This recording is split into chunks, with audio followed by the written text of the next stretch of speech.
This week on MystiCast, the biggest art show of the semester right here on the BSC campus.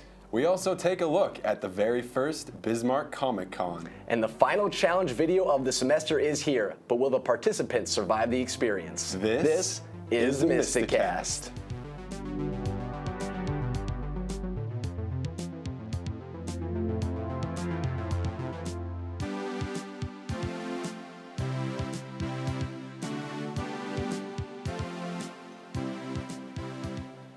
Welcome to MystiCast. I'm Jacob Meitinger. And I'm Scott Mann. Spring is in the air, which means the graphic design students are back yet again to showcase their work. Scott Mann was on the scene with all the details. On Monday, May 1st through Wednesday, May 3rd, a graphic design show was presented at the Bismarck State Student Union right by Mystic Java to showcase student creations during this school year.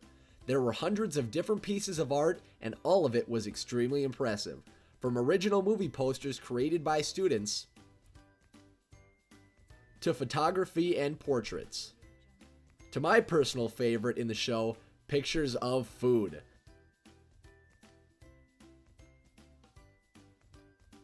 There were also many other interesting Photoshop creations that were very amusing. One thing is for sure, BSC is crawling with artistic talent, and this graphic design show was a huge hit. For Mystic Media, I'm Scott Mann. If you want more info on BSC's art events, check out Bismarck State's website and click on the ArtQuest link. Now we'll go ahead and send it on over to Riley Nygaard in the hallway with a live report.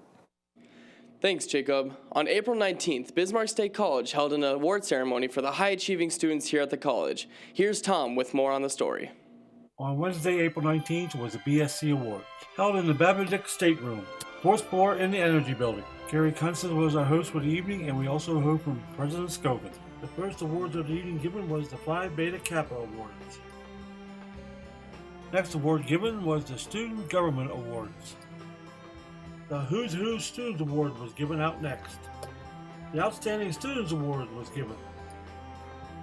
Next was the All USA Students Awards. Then one of the keynote speakers of the evening was Deborah Gallagher, BSC Foundation Board President. And she had some great advice for the award winners. Hey, let's listen to a portion of her speech. It isn't found in a title or a paycheck. It's finding your passion and living that every day. After the awards and speeches, the closing of the evening, there was the singing of the BSC alma mater, and it was a great evening overall. MystiCast, this is Tom Lozier reporting. All of us here at MystiCast would like to congratulate all of you hardworking students on your awards. You deserved it. Now switching gears, shortcuts are used universally to speed up a process along. But what does that have to do with graphic design? Dylan Bender has more.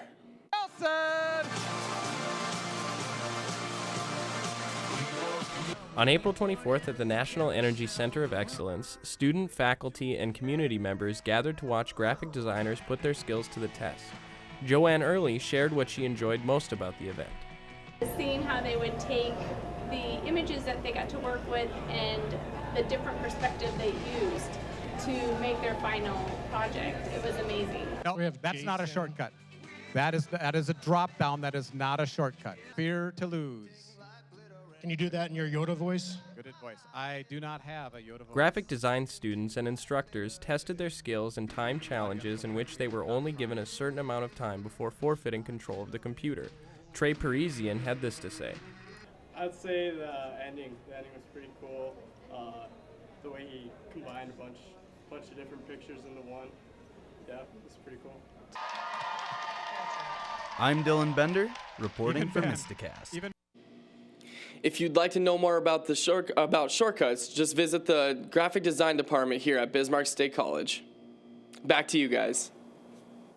Thanks, Riley. On May 3rd, the 25th anniversary celebration for Figments of Imagination was hosted at the library, and Tom DeLozier was there to help bookmark this event. This is the 25th year of Figments of Imagination magazine, and this is this year's staff for Figments of Imagination. Staff member and designer Tony Van Horn will explain a little about the Figments of Imagination magazine. Hi, so Figments of Imagination is Bismarck State College's student literary publication, which is basically a literary magazine. Students in English 213, which is the literary publication class, we're responsible for it. It's an annual publication, so we put one out once a year. And it's for editing and promotion. It's the purpose of the class. And any BSc student is welcome to submit his or her work to Figments, and we are especially grateful to our faculty and staff judges who help us choose which entries are published. From January to May, the Figments of Imagination staff put it together, and on May 3rd at 12 noon to 1 p.m. was the official unveiling in the library of the Figments of Imagination 25th Anniversary Edition. The composers of poems and stories read out loud their stories to everyone. There were artists there who had artwork in Figments and photographers who had photographs in Figments. I had the opportunity to talk to Amanda Joyce, one of the editors of Figments of Imagination, and she related to us on how she felt about Figments of Imagination, the 25th anniversary issue. My name is Amanda Joyce. I am a freshman here at Bismarck State College, and I got the opportunity to actually be one of the editors for Figments of Imagination, which is our literary publications magazine, which was a phenomenal thing to work with, and everybody should join the class. It's Literary Publications 213, just in case you're wondering. But it was so much fun, and working with everybody was amazing, and we got so many submissions this year, including all the alumni submissions, so that was phenomenal. And we had a super amazing piece that was published this year, and I hope everybody was excited about it as we are, and I hope everyone will be more excited to check it out next year as well. Thanks. It was a very fun event, and if you get a chance next year, check out Figments of Imagination. And in closing, one more thing. Kim Crowley was our advisor. She was a lot of fun. She gave us total freedom in developing the magazine. Really had a fun year. This will be her last year. She put in 5 years as advisor. Kim, we're really going to miss you, and thank you very much for everything. For MystiCast, this is Tom DeLozer. Glad to see that there were such good entries in Figments of Imagination this year. Continuing on that trend, on the same day, the graphic design and communication sophomores presented their portfolios for the world to see in the Student Union. On Wednesday, May 3rd, from 12 to noon, in the Alumni Room in the Student Union was the Graphic Design and Communication Sophomore Portfolio Presentation. Time to show 2 years of work done by these sophomores. I had a chance to talk to one of these sophomores about their future. Hi, I'm Quinlan Nelson, a sophomore in the Graphic Design Communications class, and this is the Spring Show Portfolio Review. My future plans are to hopefully stay in Bismarck, travel a lot, and apply everywhere, hopefully to get a job. Just do what I like, do what I love. This is a time when friends and family and future employers can come in and check out the work done by these sophomores. And I had a chance to ask another sophomore what his plans are after graduation. Hi, my name is Philip Schultz, and this is my portfolio review. When I get done graduating here, I hope to move on to photography and some videography work, hopefully by myself, doing some freelance work. These sophomores have produced some outstanding work in the past 2 years, and thanks to their instructors, Tom Marple, Sean Thorson, and Jason Lauder, it's a great program. For MystiCast, this is Tom DeLozer. The students display their hard work each year in hopes that it may attract the eye of a potential employer. Comics were the talk of the town over the weekend, and Amber Parker had a front seat view of all of the fun. Thanks, Scott. On Saturday, the Bismarck Public Library hosted Bismarck's first ever Comic-Con. The event brought together all sorts of fans of all sorts of genres. Everyone has wanted to be a superhero or a supervillain at least once in their lives. Luckily, this last Saturday, citizens of Bismarck had the opportunity to do just that at North Dakota's first ever Comic-Con.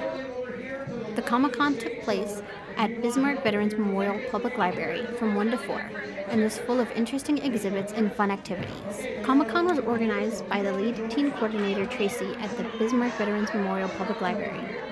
Tracy was able to speak with DC, QB, and others in order to gain donations. The donations were given away in swag bags to the guests. The Bismarck Veterans Memorial Public Library also teamed up with Juke Joint Comics. When asked about the partnership, Lexi Smith, a Bismarck Veterans Memorial Public Library employee, had this to say. The whole reason we decided to do the Comic-Con 2 day was on Free Book Comic Day, paired with Juke Joint. got him getting people in his front door, we got people in our front door, and it's just been really great working together. The turnout for the event was larger than expected, resulting in the Bismarck Comic-Con running out of supplies midway through their event. While I was there, I had the opportunity to ask local Bismarck participants what they thought of the experience. Julia Furman, a recent Century High School graduate, only had positive things to say. I really love how cute this convention is. It's a very nice start to what I hope will become an annual thing. For those of you who missed out on the fun this year, don't worry. The Bismarck Veterans Memorial Public Library has their sights set on a bigger and better experience for next year, and already have plans and ideas to make the event even better than it was this last Saturday. So, take this as encouragement to get your costumes ready for the 2018 Bismarck Comic-Con. Search Bismarck Comic-Con on Facebook for more information or to keep a lookout for news on the 2018 Bismarck Comic-Con. Now, in other comic news, May 4th is considered Star Wars Day, and some businesses found they benefited greatly from it.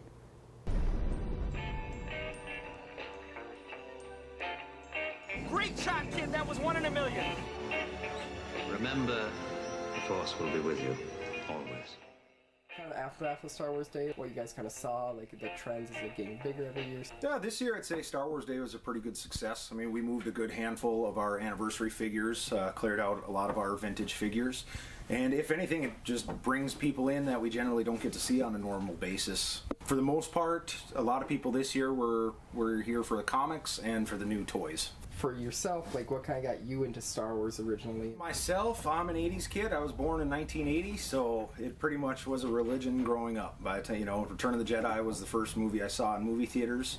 And I grew up with older siblings as well, so by the time I was, 5, 6 years old, they were all teenagers and handing down all their Star Wars stuff to me. Free Comic Book Day, it's international holiday. It's generally comic shop's biggest day of the year. This year we're expecting, I'm hoping, 300 plus people. Hoping we beat last year's numbers. And we're also teaming up with the Bismarck Public Library this year. They're offering what they're calling a Bismarck Comic-Con. It's going to be an activity event for families and gives people a chance to come here and then head down there afterwards and more or less just give families something to do for the afternoon. And for those that want to dress up and have fun with it, we hope that they do. And if anything, it gets people in our community out and about, and it gets a lot of new faces here in the store. For more information, check out Juke Joint's Facebook page or head down to 500 North 3rd Street in Bismarck. Back to you guys. Thanks for the info, Amber. Getting into acting is hard for anyone, but for a real washed-up has-been, the real struggle is to stay relevant. Now, to finish a task I began more than 2 decades ago. The Red Skull. After all these years, I have a second chance. This time, I will not fail. Cut. Good work on that scene, everyone. Jim, I'm gonna have to ask you to hold that camera a little bit closer. I want a closer shot on that. But we'll convene in after 15 minutes. So you need to take a short break. So take a 15-minute break, and we'll get right back to it after that. Thanks. Hey Herman, let's not have you screw up your lines next time, alright? See, it's not that hard. You ain't got that many, you're the villain. I mean, how hard is it for you to just stand there and say, yeah, Captain America, and say, oh, I'm plotting your doom. Not that hard. Don't screw it up again, alright? I don't want to have to do this again. Get out of my face. I can't believe I put up with this treatment. I was supposed to be the lead role of this movie. Me! But no, a Captain America movie always sells better than any movie about the Red Skull. I guess I should just return to my trailer.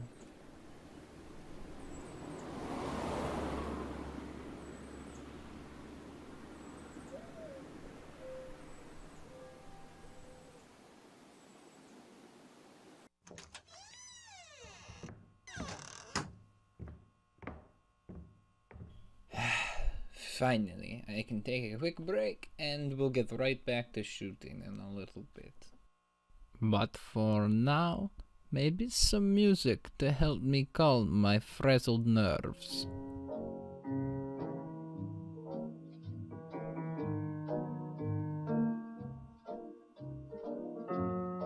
Ah, that is what I needed.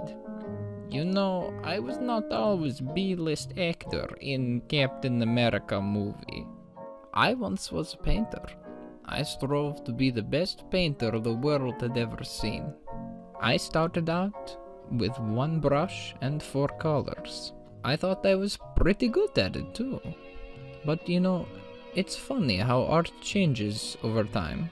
In fact, I would say that time is the enemy of art. Now, time allows for the art to accrue value, of course. But in the eye of the artiste, the art becomes less and less of a benchmark to base future projects off of. No artist looks at their previous work and says, that is what I want to do for the rest of my life. Instead, however, they are always looking for new ground to break, and I truly believe that we can apply this to our lives. I hope that you all have a wonderful life, and I hope that you keep finding new ways to innovate and create in this dwindling and finite earth of ours.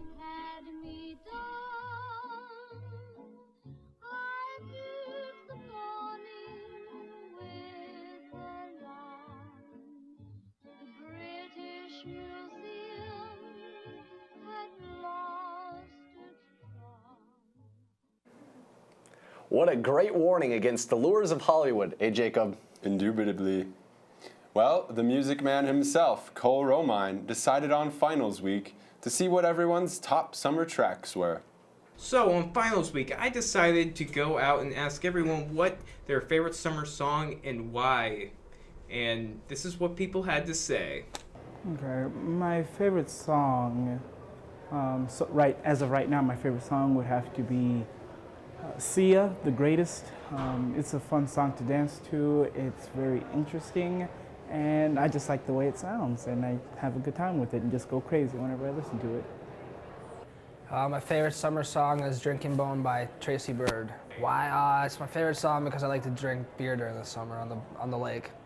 My favorite summer song would probably be Summer Breeze by Seals in the Croft because it's a really good feel-good song and it's got the word summer right in it, so what's not to love? My favorite summer song is Cherry Hill by Russ. It just came out on his new album, and I just like it because I really like him and his voice, and it's about love. So I don't know, I'm a pretty sappy person, and I like love. That's why it's my favorite song. So that's just what some people had to say. If I had to say my favorite summer song, it would probably be LSD, Lakeshore Drive, which is a very nice road trip-like song, kind of country-esque and rock, and it was in the 70s. Love it. It's a great tune. But anyways, I hope everyone on campus has a great summer, and I hope you listen to those jams and you have great campfires and all that jazz. And have a good one. Back to you, Jacob. I'm trying to wink there. Thanks, Cole. You smell something cooking, Jacob? I do. It's the Culinary Dream Team back at it again with a tasty helping of the latest Cooking with Cole.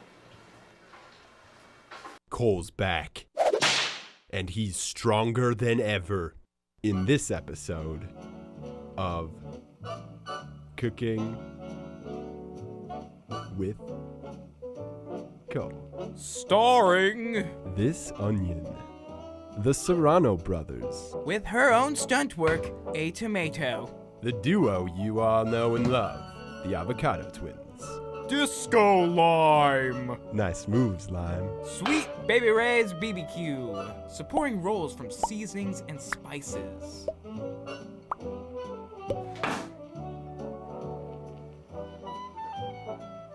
The very nice Spanish rice. Been on hiatus for years. Nobody likes green stuff, but we decided to cast it anyway.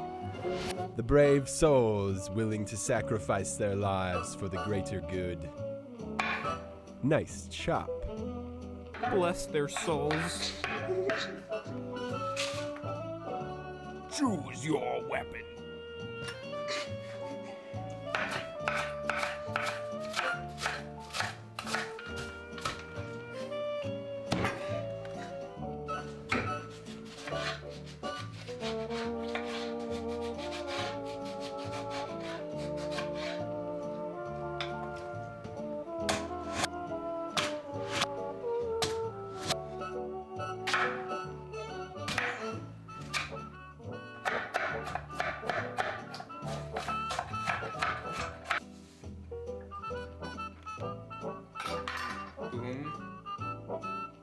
Now time to meet our final guest.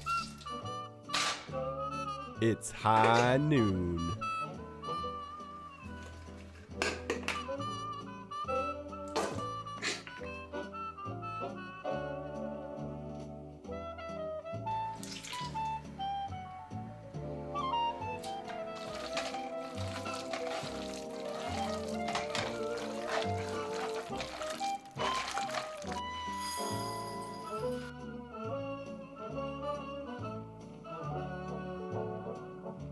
Who is that?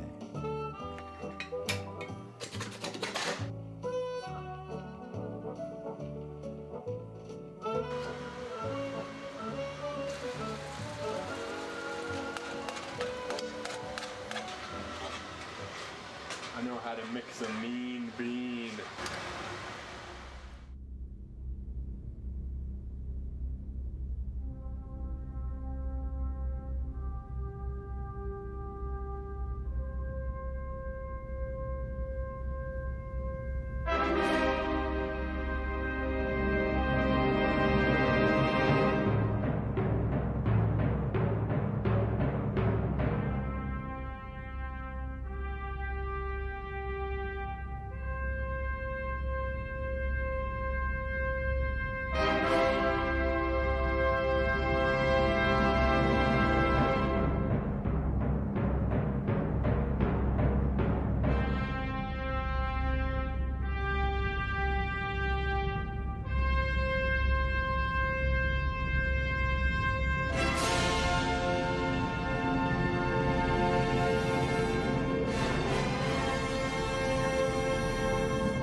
On a scale from 1 to 2, 2 out of 2. The escape plan from this building is very complex. Nope. Should I headbutt it? No. Nope. No. No, I don't want to do it. Peel. Put this tripod here. I gotta say, those burritos looked fantastic, Jacob. They were pretty good. 2 out of 2. Ready for some dessert? Well, Riley Nygaard and a few friends of his got together and tried out the Bean Boozled Challenge.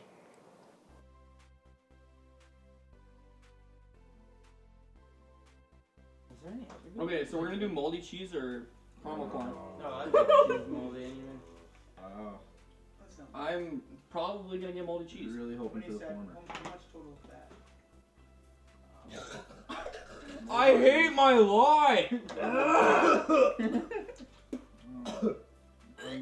You know what's actually not that bad. I don't mind. You got the moldy cheese? You know it's actually not. Alright, here's the kicker, boys. Here's the kicker. So now we got barf or peach. I'm gonna get barf, so don't even try it.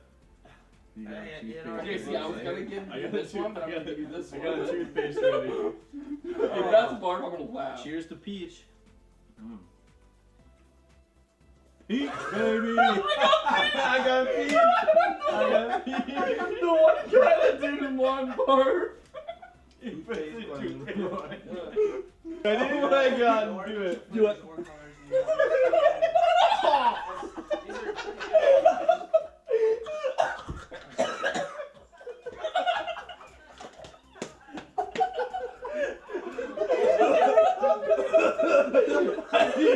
I need the proof. Hold on, boys. That can't be good. Just look at the colors.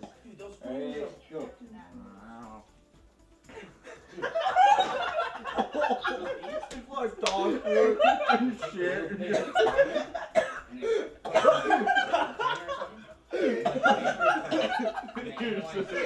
It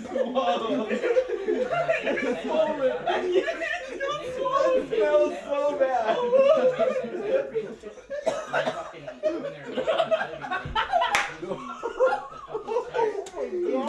Here, wait, how much do you have, Kylie? Oh, you need more than that. I only think there's one bad one in here, though. Oh, what? No, there's more. Oh! That's the thing, your first taste is not, like, every bite is so different. Oh my god, I got dead fish again. You gotta get at least 5 chomps in. Go kiss some girls after this. Oh, what was that smell? Just dog food. 5 chomps, 5 chomps. 5 chomps. I think that's actually good. Right, that's real shit. Yo, that is so nasty. We here at MystiCast do not advise taking handfuls of unknown flavored candies unless you've got some fresh water to help keep them down. And speaking of fresh, Cole Romine, the acclaimed host of To Be Honest Reviews, has a brand new music review of the latest Gorillaz album. Guys, it's here. It's freaking here. Oh my god, I'm so excited. I'm so hyped. I'm hyped. I am so hyped right now. At this moment, Cole knew that he had overhyped the Gorillaz album, and now he was gonna go into hype overload.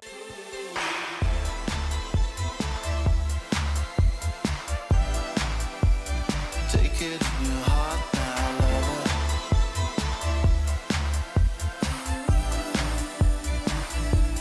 Take it in your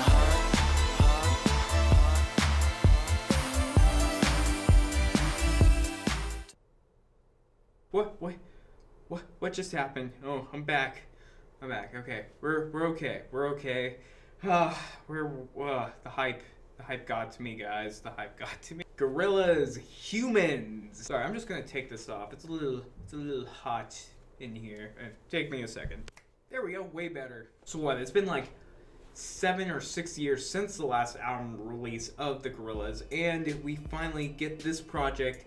And the first song that actually came out was Hallelujah Money, which was kind of a single. I wouldn't actually technically call it a single because it didn't really release. The music video did, though. The music video was very controversial, I guess. It was really hinting at this really dark, apocalyptic feel for the album, and that was kind of exciting for me. I was like, holy crap, this is going in a weird direction. You feel like you're in the galaxy, basically, watching Earth like become destroyed or something while you're listening to this album and just like viewing it almost. It's weird, especially with songs like Andromeda and then Saturn Bars and Strobe Light even. But amongst the chaos, you got songs like Ascension and Moments, which has De La Soul on there. Thank you for bringing De La Soul back. Ah, yes. Like, if I don't hear this at a party ever, then you're not doing anything right. Some of these tracks I'd like to skip are Charger, Sex Murder Party, and Carnival, kind of. I kind of like Carnival. It's growing on me a little bit. It's like this album has a more mass appeal than the other albums because the other ones kind of were more experimental. Not saying that this is not experimental, because it's a little bit, but I feel like it's a minor experimental compared to the previous 3, even if you count the Fall 4 albums, I guess. But overall, I really enjoy this album. There are a couple tracks I would skip, and I don't know if this album's really gonna have the longevity that the previous 3 albums have. It's kind of hard to say. I'd probably give this like a 4 out of 5 or a 4.5. Have a great one. And with that, we are also saying goodbye to Cole as he is moving to Oregon later this month. We hope you do well in your future reviewing adventures, Cole. Well, that wraps it up for this semester. We're glad you could join us for this live episode. And we hope that you tune in to MystiCast next fall when it comes back on the air. This is MystiCast.